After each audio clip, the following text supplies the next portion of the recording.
Shalom Bapak Ibu yang kekasih, kita akan memulai ibadah persekutuan keluarga kita pada malam hari ini.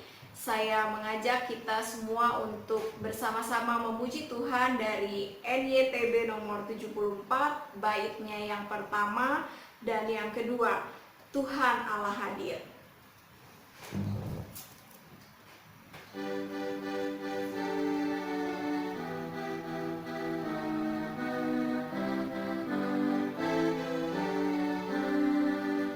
Tuhan Allah hadir dalam rumah ini, hai sembah sujud di sini. Diam dengan hormat, tunduklah semua, tubuh serta jiwa juga. Terimalah sabdanya, mintamu berkati, serahkanlah hati. Baitnya yang kedua, Tuhan Allah hadir suci dan mulia. Tuhan Allah hadir suci dan mulia, surga pun memuji Hua. Tentara malaikat nyanyikan kidungnya, sucilah Allah Tritunggal. Lihatlah, dengarlah, kami pun semua sembahkan pujian. Bapak Ibu, sebelum kita memulai ibadah kita, mari kita tunduk kepala, kita satu di dalam doa. Kami mengucap syukur kepadamu ya Tuhan, terima kasih untuk kemurahan yang Tuhan beri bagi setiap kami. Kami bersyukur bahwa malam hari ini kami boleh punya waktu untuk kembali duduk mendengarkan firman Tuhan dalam ibadah persekutuan keluarga kami pada malam hari ini.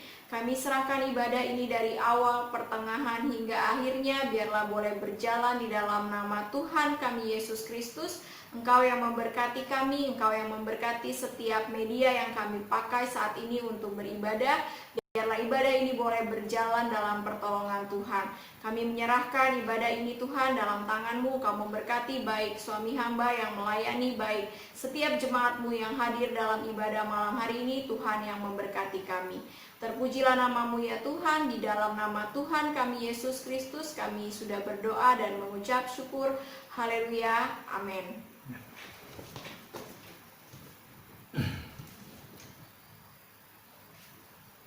Bapak Ibu, sebelum kita mendengarkan kebenaran firman Tuhan, saya kembali mengajak kita untuk menaikkan pujian kita dari Kidung Jemaat nomor 387, Ku heran Allah mau memberi.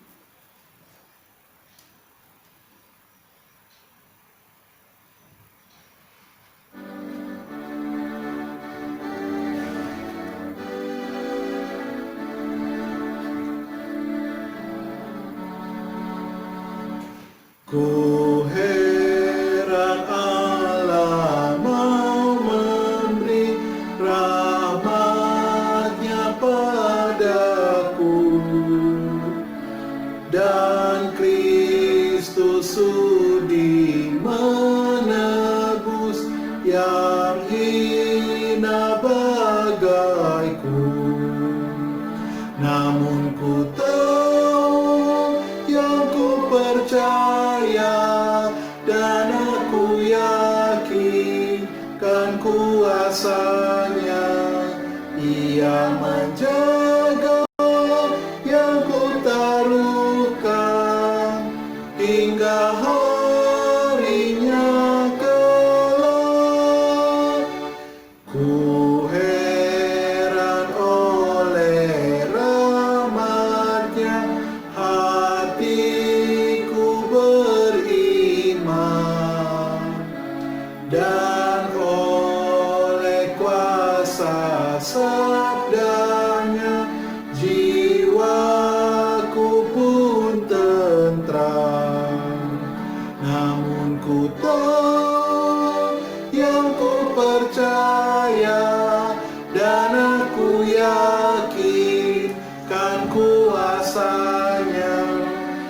Dia menjaga yang ku terukan hingga harinya kelak. Kita bersatu dalam doa, kita berdoa untuk menyambut kebenaran firman Tuhan pada malam hari ini. Mari kita berdoa. Terpujilah Engkau ya Tuhan kami Yesus Kristus, kami bersyukur ada kesempatan bagi kami untuk bersama-sama lagi duduk dan merenungkan sabda-Mu dalam kitab suci, dan kiranya bagian firman Tuhan yang kami renungkan ini boleh juga kami pahami, tetapi juga kami lakukan dalam kehidupan kami. Roh-Mu yang kudus memimpin kami. Dalam pengasihan-Mu Kristus kami berdoa. Amin. Shalom Bapak Ibu dikasih Tuhan, malam ini kita merenungkan satu bagian firman Tuhan dari Matius pasal yang kelima ayat yang ke-48. Saya mengajak kita semua membuka Alkitab kita. Injil menurut Matius pasal yang kelima ayat yang ke-48. Injil Matius pasal yang kelima ayat yang ke-48, saya membacakan bagi kita semua. Demikian firman Tuhan, karena itu haruslah kamu sempurna, sama seperti Bapamu yang di sorga adalah sempurna. Yang berbahagia kita yang membaca, merenungkan dan melakukan firman Tuhan dalam kehidupan kita tiap-tiap hari. Tema kita malam hari ini adalah jadilah sempurna. Sudah dikasih Tuhan, tak lama setelah terpilih menjadi presiden tahun 94, pria berkulit hitam ini mengajak beberapa pengawalnya untuk berkeliling kota. Saudara, dia singgah di sebuah restoran dan dia menemukan restoran yang cukup baik di situ, tapi dia tidak meminta perlakuan khusus. Dia dengan pengawal-pengawalnya, si kepala negara yang berkulit hitam ini, duduk di sebuah restoran itu, lalu ketika memesan menu, ada seorang pria yang duduk di sudut restoran itu dipanggil oleh beliau melalui ajudannya. Ketika dipanggil, bergabunglah si pria yang duduk di sudut tadi ini. Setelah dikasih Tuhan, ketika si pria ini dipanggil, kepala negara ini mengajak ngobrol sambil memesan menu. Pria itu hanya terdiam dengan senyum dan gemetar dan keluar keringat. Ketika menu makanan datang untuk mereka menikmati makan pada waktu itu, si pria ini tidak makan tapi dia makin gemetar. Setelah dikasih Tuhan, lalu si pengawal dari kepala negara ini bilang, mohon izin Bapak, mungkin beliau ini sakit. Lalu dia bilang, kepala negara ini bilang, silakan kembali ke tempat dudukmu, nggak apa-apa. Saudara dikasih Tuhan, ketika dia menuju kembali ke tempat duduk, kepala negara ini bilang kepada ajudannya, dia bilang begini, waktu saya di penjara, beliau yang tadi itu adalah sipir. Dan beliau itu yang ikut memukuli saya. Bahkan waktu saya sedang sangat haus, meminta air minum, beliau yang tadi itu yang tidak memberikan air minum, tapi mengencingi saya. Setelah dikasih Tuhan, Nelson Mandela bilang, tapi saya tidak ada masalah, saya tidak dendam. Negara ini akan makin rusak ketika membalas kejahatan dengan kejahatan. Ketika dendam dibalas dengan kejahatan, menghasilkan kejahatan, hasilnya pasti tidak baik. Saudara, si pria yang tadi itu dia kembali duduk ke sudut dengan gemetar ketakutan, tapi pria ini, kepala negara ini tidak membalas, dia hanya tetap senyum, dia tetap ramah. Setelah dikasih Tuhan, pria ini adalah Nelson Mandela. Dia adalah Presiden Afrika Selatan tahun 94 sampai tahun 99. Dia adalah tokoh yang sangat menentang rasisme. Dia adalah pribadi yang luar biasa, yang memiliki cinta kasih yang sangat besar dan yang sangat disegani pada zamannya. Di Afrika Selatan, dia adalah presiden kulit hitam pertama yang memimpin. Sebelumnya mereka yang berkulit putih. Setelah dikasih Tuhan, kisah ini mengajak kita untuk melihat bahwa beliau ini sosok yang mungkin hampir sempurna. Setelah dikasih Tuhan, begitu banyak orang terlihat untuk menjadi sempurna, baik secara natural atau yang dipersiapkan. Contohnya, wanita ketika bermake up menggunakan lipstick, menggunakan alis yang baik supaya terlihat sempurna, selain supaya terlihat cantik. Setelah dikasih Tuhan Yesus Kristus, begitu banyak orang yang ingin terlihat sempurna. Kita menggunakan foto yang kita posting ke sosial media, diedit begitu luar biasa supaya terlihat sempurna. Saudara, kisah Nelson Mandela tadi juga menunjukkan kepada kita bagaimana dia memiliki karakter yang mungkin hampir sempurna, meskipun dalam ketidaksempurnaan seorang Nelson Mandela.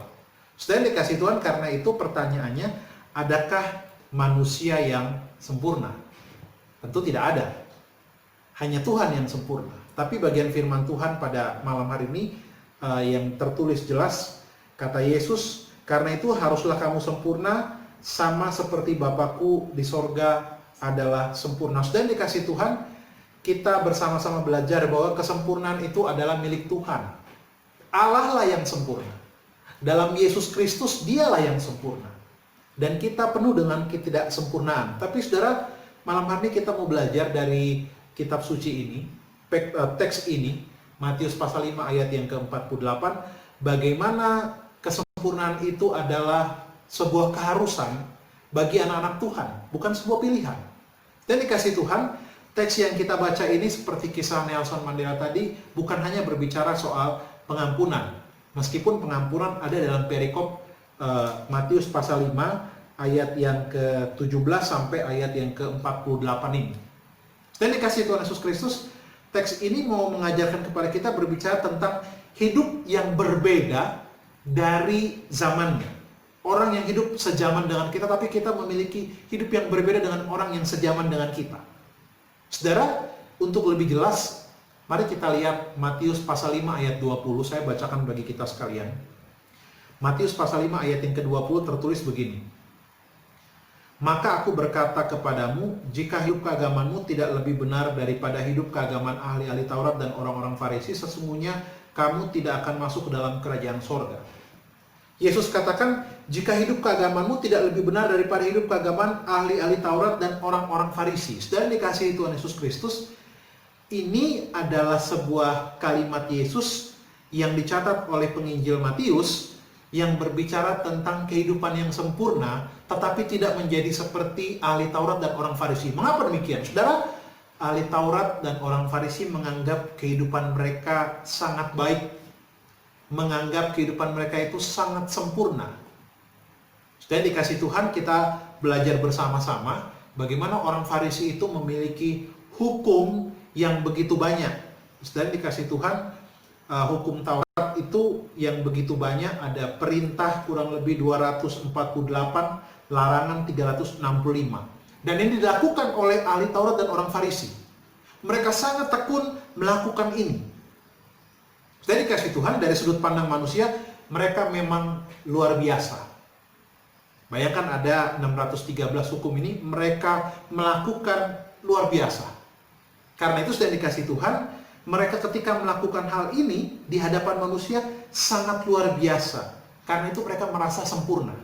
Mereka merasa benar, mereka merasa baik. Tapi saudara, kalimat Yesus pada Matius 5 ayat 20 tertulis begini. Jika hidup keagamaanmu tidak lebih benar daripada hidup keagamaan ahli Taurat dan orang Farisi, sesungguhnya kamu tidak akan masuk dalam kerajaan sorga. Artinya saudara, menurut orang Farisi dan ahli Taurat, mereka benar. Tapi mereka tidak benar di hadapan Yesus. Di hadapan manusia, mereka benar. Tapi ketika berjumpa dengan Yesus, Yesus mengeluarkan kalimat, kehidupan mereka tidak benar.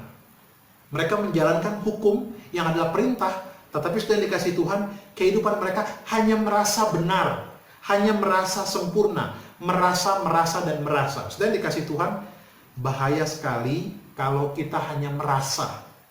Kita merasa benar, kita merasa baik, kita merasa orang yang luar biasa, bahkan merasa sempurna. Ini sangat berbahaya. Saudara, kita belajar bersama-sama bahwa yang harus melihat kita baik, benar, bahkan mungkin sempurna, meskipun itu tidak mungkin, hanya Tuhan yang sempurna, tapi kita berproses untuk menjadi sempurna. Yang pertama Tuhan, yang kedua memang diri kita, tapi jangan lupa yang ketiga, ada sesama yang melihat. Jadi tidak hanya dari diri sendiri yang merasa bahwa kita sempurna. Karena itu sudah dikasih Tuhan, kita belajar dari bagian firman Tuhan ini, Matius pasal 5 ayat yang ke-48, khususnya konteks khotbah di bukit, Matius 5 sampai 7, Ini menjelaskan bagaimana Yesus merontokkan pemahaman orang Farisi dan ahli Taurat pada waktu itu kepada para pendengarnya yang mendengarkan Yesus. Setelah dikasih Tuhan Yesus Kristus, Yesus memberikan sebuah pemahaman yang berbeda daripada apa yang dilakukan oleh ahli Taurat dan orang Farisi pada waktu itu. Karena itu saudara, mari kita perhatikan Alkitab kita yang umumnya dipahami oleh mereka. Yesus memiliki aturan yang melampaui mereka. Kita buka Matius pasal 5, ayat yang ke-21 sampai ayat yang ke-22 tertulis begini. Matius 5 ayat 21 dan ayat 22. Kamu telah mendengar yang difirmankan kepada nenek moyang kita, jangan membunuh. Siapa yang membunuh harus dihukum. Ayat 22, tetapi aku berkata kepadamu, setiap orang yang marah terhadap saudaranya harus dihukum. Siapa yang berkata kepada saudaranya kafir harus dihadapkan ke mahkamah agama, dan siapa yang berkata jahil harus diserahkan ke dalam neraka yang menyalanya. Dan dikasih Tuhan, di sini kita melihat bagaimana Yesus berbicara soal membunuh. Tapi kata ayat yang ke-22, setiap orang yang marah terhadap saudaranya. Ini, kata marah ini kalau diterjemahkan diartikan sama dengan kata membunuh. Kalau menurut hukum Taurat, membunuh itu berdosa, tapi kata Yesus, siapa yang marah atau membenci ini esensial sama dengan membunuh. Dia dikatakan pada ayat yang ke-22 harus dihukum. Artinya, orang yang membenci saja itu harus dihukum. Kalau hukum Taurat katakan mereka yang membunuh harus dihukum, tapi Yesus punya aturan yang bukan hanya sebatas aturan yang betul-betul melampaui apa yang dibuat oleh orang Taurat oleh ahli Taurat dan orang Farisi. Sudah dikasih Tuhan Yesus Kristus, di sini kita melihat bagaimana Yesus bukan hanya sebatas memberikan sebuah peraturan, tapi menghidupi apa yang menjadi peraturan tersebut. Karena saudara, tidak dipungkiri, orang Yahudi ini, khususnya ahli Taurat dan orang Farisi, mereka dikatakan begitu melakukan hukum Taurat, tetapi sudah dikasih Tuhan, mereka juga membenci. Siapa yang dibenci? Yesus. Mereka sangat benci kepada Yesus. Mereka tahu membunuh itu dosa, tapi mereka membenci. Yesus katakan, ketika kamu membenci itu sama juga dengan membunuh. Nah, karena itu sudah dikasih Tuhan Yesus Kristus, kita belajar di sini adalah bagaimana berbicara soal kesempurnaan, bukan hanya sebatas menjalankan aturan-aturan lalu menilai orang lain, menghakimi orang lain. Karena itu sudah dikasih Tuhan, kita belajar dari bagian firman Tuhan ini bahwa Yesus bukan meniadakan hukum Taurat, tapi menyempurnakan hukum Taurat. Nah, sudah dikasih Tuhan, persoalannya orang Farisi dan ahli Taurat ini, saudara, selalu mereka mempertontonkan kesalehan mereka sehingga mereka terlihat orang yang benar, orang yang baik, orang yang mungkin sempurna. Dan ini sangat berbahaya. Kesalehan bukan dilakukan sungguh-sungguh tapi dipertontonkan. Nah, ini kehidupan beragama banyak yang terjadi seperti ini. Terlihat begitu saleh tapi hanya untuk mempertontonkan. Ini yang ditentang Yesus. Kehidupan beragama yang seperti ini yang ditentang oleh Yesus. Karena itu kita belajar secara singkat pada malam hari ini ada 2 poin yang saya mau sharingkan kepada kita. Yang pertama, sudah dikasih Tuhan, kita belajar Bapa melalui Yesus Kristus adalah pusat untuk kita menjadi sempurna. Kita lihat yang pertama kepada Bapa melalui Tuhan Yesus untuk kita terpusat kepada Dia dan kita belajar terus berproses untuk menjadi sempurna. Bukan pendeta. Pendeta tidak sempurna. Apalagi istri pendeta. Semua tidak sempurna. Jangan kita menuntut kesempurnaan kepada rohaniawan, kepada orang-orang yang kita kagumi. Keliru sekali. Kesempurnaan itu harus kita lihat kepada Tuhan dan itu yang kita tiru. Karena manusia tidak ada yang sempurna. Sudah dikasih Tuhan Yesus Kristus, sangat keliru kalau kita menuntut hamba Tuhan atau orang-orang yang melayani Tuhan untuk menjadi sempurna. Keliru sekali. Mereka dalam proses untuk menjadi sempurna. Karena itu jangan kita menuntut orang lain menjadi sempurna. Pertanyaannya, bagaimana diri kita? Karena itu sudah dikasih Tuhan, kata Yesus, Matius 5 ayat yang ke-48, karena itu haruslah kamu sempurna, sama seperti Bapamu yang di sorga adalah sempurna. Haruslah kamu sempurna. Yesus tidak bilang, harus kamu lihat kepada gembala itu, kepada pendeta, atau kepada si A si B untuk menjadi sempurna. Tidak. Lihatlah kepada Bapa yang sempurna. Dan dikasih Tuhan, kita belajar, mari memulai dari diri sendiri. bukan dari orang lain. Makin banyak kita menuntut orang lain untuk menjadi sempurna, pada saat yang sama kita menjadi orang yang semakin gak sempurna. Orang lain sudah tidak sempurna, malah kita lagi mempertontonkan ketidaksempurnaan kita. Karena itu kita belajar dari Tuhan Yesus. Tidak ada yang sempurna, tapi kita berproses untuk menjadi sempurna.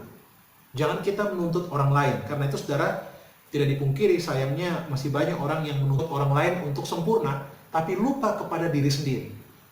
Nah karena itu sudah dikasih Tuhan Yesus Kristus, menjadi sempurna ini proses tiap-tiap hari. Kita harus belajar untuk terus, saya pakai istilah, bertobat tiap hari. Sehingga mengalami kesempurnaan. Nah, sudah dikasih Tuhan, jadi kalau kita menuntut orang lain, rohaniawan, pendeta, atau siapapun menjadi sempurna, ini sesat pikir. Ya, sesat pikir itu kekeliruan dalam berpikir. Karena apa? Kita belajar bersama-sama, perintah Yesus ini katakan, karena itu haruslah kamu sempurna. Kamu ini berbicara kepada pengikutnya. Siapa pengikutnya? Saya dan saudara. Kita semua pengikutnya yang diajak oleh Yesus, dikatakan harus. Bukan pilihan ya. Ini sebuah keharusan untuk menjadi sempurna. Sudah dikasih Tuhan. Yang poin pertama kita belajar, kita melihat Bapa melalui Tuhan Yesus, pusat kita untuk menjadi sempurna. Yang kedua, sudah dikasih Tuhan, kita belajar, kita menunjukkan kasih kita kepada sesama. Mengapa demikian? Disinilah kualitas kerohanian kita ketika kita menunjukkan kasih kita kepada sesama. Saudara, orang Farisi dan ahli Taurat itu mereka orang yang sangat rohani. Sekali lagi ya, orang Farisi, ahli Taurat, mereka sangat rohani. Tapi sudah dikasih Tuhan, sayangnya kasihnya tidak nampak. Bisa nggak terlihat rohani, tapi tidak memiliki kasih? Bisa. Ya orang Farisi dan ahli Taurat mereka begitu. Kelihatan begitu rohani, tapi sekali lagi kasihnya tidak nampak. Saudara, kita belajar bagaimana orang Farisi, ahli Taurat ini mereka bertuhan, melakukan ibadah, tapi semua itu dilakukan untuk dipertontonkan kepada orang lain. Dan spirit seperti ini sangat berbahaya. Karena itu saudara, Yesus bukan menekankan aturannya sudah ada, tapi sikap hidup, sikap hatinya. Bagaimana dipersembahkan kepada Tuhan. Salah satunya saudara, kesempurnaan itu bukan berbicara kita menegakkan aturan, tapi kita sungguh-sungguh memiliki hati dan pikiran kita untuk aturan itu ditegakkan, tapi hati dan pikiran kita yang memulai. Bukan supaya dilihat orang. Coba kita lihat Matius pasal 5 ayat 22 sampai ayat 23. Kita lihat di sini pengajaran Tuhan Yesus yang sangat berbeda pada zaman itu. Matius 5 ayat 22 dan ayat 23 tertulis begini. Sebab itu jika engkau mempersembahkan persembahanmu di atas mezbah dan engkau teringat akan sesuatu yang ada dalam hati saudaramu terhadap engkau, tinggalkanlah persembahanmu itu di depan mezbah itu dan pergilah berdamailah dahulu dengan saudaramu, lalu kembali untuk mempersembahkan persembahan itu. Setelah dikasih Tuhan, Yesus katakan kalau ada sesuatu yang mengganjal waktu mau memberikan persembahan, selesaikan dulu persoalan itu dengan saudaramu itu. Setelah dikasih Tuhan, orang Farisi, ahli Taurat, mereka itu sangat rajin memberikan persembahan, berpuasa, tapi relasi dengan sesamanya rusak. Salah satunya mereka sangat membenci Yesus. Karena itu Yesus menekankan dalam ajarannya, kesempurnaan itu ketika ada yang nggak beres, itu yang kita selesaikan dulu, baru kita berikan persembahan kepada Tuhan. Nah karena itu sudah dikasih Tuhan, kita belajar. Ya saya berharap kita tidak berjumpa dengan tipikal orang seperti ini. Menekankan persepuluhan, tapi relasi dengan sesamanya nggak baik. Menekankan persepuluhan diberikan kepada gereja dan seterusnya. Salah nggak? Nggak salah. Tapi yang menjadi salah ketika aturan itu kita tegakkan, tapi hal yang paling penting itu hati kita.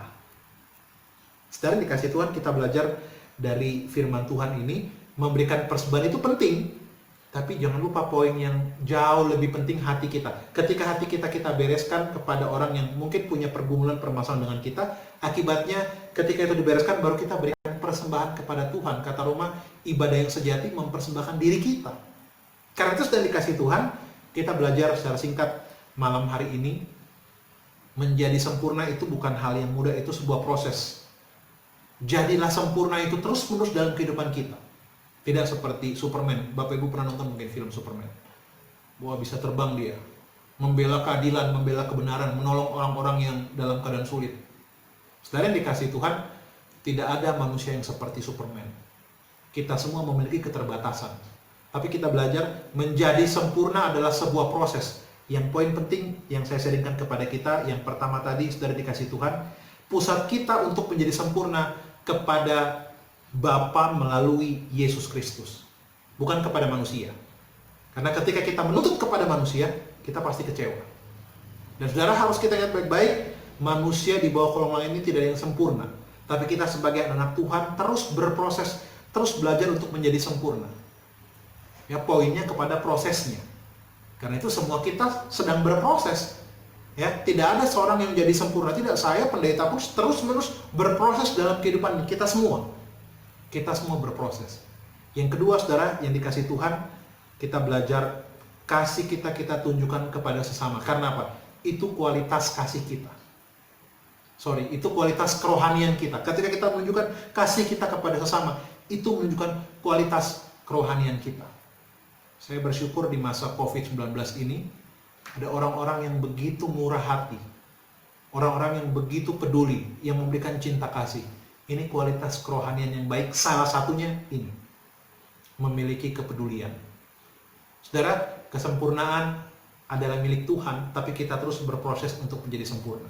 Tapi malam hari ini, persekutuan keluarga kita, mari kita belajar untuk terus menjadi sempurna melalui melihat kepada Tuhan Yesus, bukan kepada manusia, bukan menuntut orang untuk sempurna, tidak menuntut siapapun, pendeta, istri pendeta, atau siapapun untuk menjadi sempurna, tapi kita semua belajar dari Tuhan Yesus. Yang kedua, kualitas kerohanian kita terlihat ketika kita memiliki cinta kasih kepada sesama. Tuhan memberkati kita semua. Amin firman Tuhan. Mari kita tunduk kepala, mari kita berdoa. Terpujilah Engkau ya Tuhan kami Yesus Kristus. Kami tidak mampu melakukan firman Tuhan ini tanpa pimpinan Roh Kudus. Kami dengan segala keterbatasan, tapi kami mau menjadi sempurna. Memiliki cinta kasih yang sempurna seperti teladan Tuhan Yesus menderita di kayu salib karena cinta kasih yang sempurna. Keteladannya yang sempurna. Mampukan kami menjadi pelaku firman-Mu. Hamba berdoa malam hari ini untuk setiap jemaat-Mu. Tuhan menolong setiap kehidupan dari jemaat masing-masing, baik yang bersama dengan keluarga, yang terpisah dari keluarga. Tuhan menolong dan Tuhan menopang setiap mereka. Hamba berdoa kiranya damai sejahtera Tuhan melingkupi dan menyertai setiap jemaat. Baik secara khusus hamba-Mu Pak Stefanus yang di Makassar sampai hari ini belum bisa kembali ke Balikpapan karena situasinya. Tuhan menolong. Tuhan menolong hamba-Mu Pak Gunanta yang ada di Jakarta bersama dengan keluarga, khususnya juga menggumuli anak-anak dalam studi mereka mengakhiri semester ini juga. Tuhan menolong, Tuhan memberkati, Tuhan mampukan bersama dengan istri dan keluarga kekasih di Jakarta. Tuhan menolong khususnya saudara kekasih Wisnu yang mengakhiri tugas akhirnya, skripsinya juga. Tuhan menolong, Tuhan memampukan dia. Juga malam hari ini setiap jemaat-Mu yang lain dalam kehidupan dan pergumulan mereka, kami teringat untuk juga Ibu Marla. Tuhan menolong dan Tuhan menopang dalam masa pensiunnya. Tuhan juga menyertai hamba-Mu. Juga anak-anak kekasih dalam pekerjaan dan studinya juga Tuhan menolong dan Tuhan menopang. Juga kami teringat untuk malam hari ini setiap anak-anak usia sekolah yang harusnya masuk semester baru di semester ini, tapi karena situasi ini belum bisa studi, belum bisa sekolah, tapi mereka belajar di rumah, juga Tuhan memberkati mereka masing-masing. Terima kasih Bapak, berkati jemaat-Mu yang ada di luar negeri, keluarga Arsy Aditya keluarga kami serahkan dalam tangan Tuhan. Tuhan menolong juga keluarga yang lain yang ada di Amerika, kami serahkan dalam pimpinan dan pertolongan Tuhan. Keluarga Dian Sembiring kami serahkan dalam tangan Tuhan. Bahkan semua jemaat-Mu dalam kehidupan dan pergumulan masing-masing. Kami serahkan juga khususnya adik kekasih Blue yang menggumuli sekolahnya di semester ini, juga Tuhan menolong dan Tuhan memampukan. Terpujilah Engkau ya Tuhan kami Yesus Kristus. Kami menyerahkan sekali lagi satu persatu jemaat-Mu dalam pekerjaan, dalam kehidupan pribadi yang menggumuli soal ekonomi, keuangan. Tuhan yang mencukupkan semua. Terima kasih Bapak, berkati saudara Rian yang sudah tiba di Medan, berjumpa dengan keluarganya, juga Tuhan menjadi sukacita bagi Rian dan keluarganya, dan ketika dia kembali ke kampus, Tuhan juga menolong Rian. Juga dari Tina yang akan mengakhiri masa ikatan dinasnya kembali ke Kupang, lalu ke Sabu, juga Tuhan yang menolong dan Tuhan yang menyertai. Terima kasih Bapa, hamba tidak menyebutkan satu persatu dari jemaat-Mu, tapi Tuhan nolong dan Tuhan menopang mereka masing-masing dalam setiap kehidupan dan pergumulan mereka semua. Ini seru dan doa kami mengakhiri persekutuan keluarga kami.